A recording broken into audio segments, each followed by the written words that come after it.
অসমৰ ৰাজনৈতিক ইতিহাসত এক নজিৰবিহীন ঘটনা।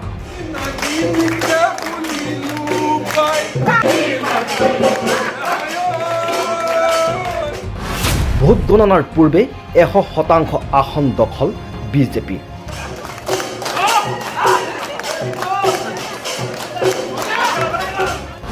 নদুৱাৰ সমষ্টিত বিজেপিৰ বৃহৎ উত্থান। পুঞ্চাতে ধুলিচাত বিৰোধী শিবিৰ। 176টা ৱাৰ্ড, 19টা আঞ্চলিক পঞ্চায়ত, 4টা জিলা পৰিষদত বিনা প্ৰতিদ্বন্দ্বিতাৰে নদুৱাৰ সমষ্টিত ভাৰতীয় জনতা পাৰ্টিৰ জয় জয়কাৰ।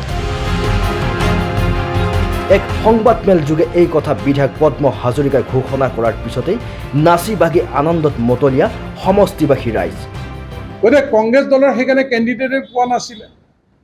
কংগ্ৰেছ দলে সেইকাৰণে মানুহৰ কোনো সঁহাৰি পোৱা নাছিলে আৰু যাৰ কাৰণে তেওঁলোকে 190গৰাকী ৱাৰ্ড মেম্বাৰ মাত্ৰ 77গৰাকীয়ে নমিনেশ্যন নিবলৈ সক্ষম হৈছিলে।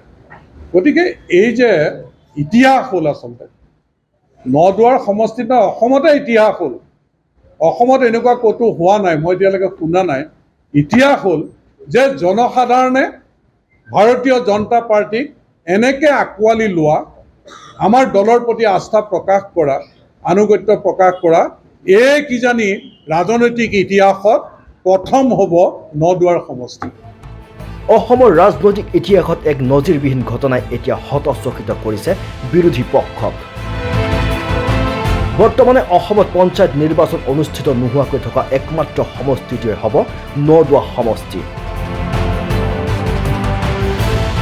আনহাতে সংবাদমেলৰ পূৰ্বে কংগ্ৰেছ দল ত্যাগ কৰি বিজেপি দলত যোগদান কৰা আটাইকেইগৰাকী জিলা পৰিষদৰ প্ৰাৰ্থী উষ্ম আদৰণি জনাই দলীয় কৰ্মীসকলে।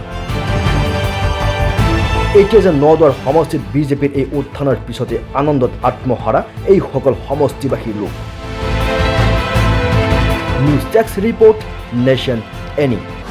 অসমৰ ৰাজনৈতিক ইতিহাসত এক নজিৰবিহীন ঘটনা।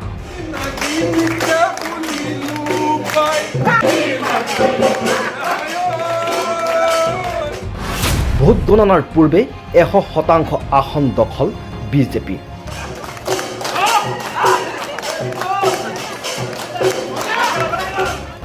নদুৱাৰ সমষ্টিত বিজেপিৰ বৃহৎ উত্থান। পুঞ্চাতে ধুলিচাত বিৰোধী শিবিৰ।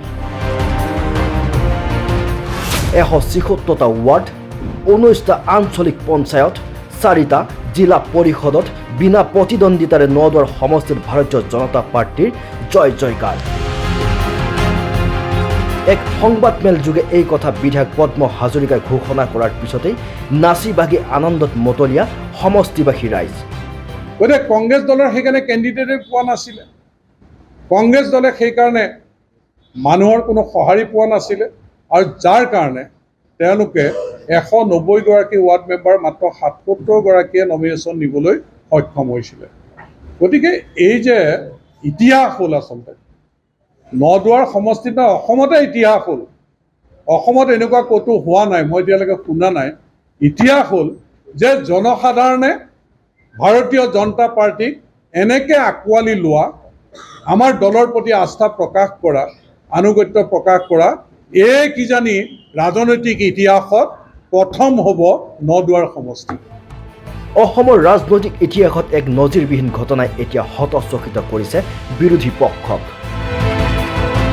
বৰ্তমানে অসমত পঞ্চায়ত নিৰ্বাচন অনুষ্ঠিত নোহোৱাকৈ থকা একমাত্ৰ সমষ্টিটোৱে হ'ব নদুৱা সমষ্টি।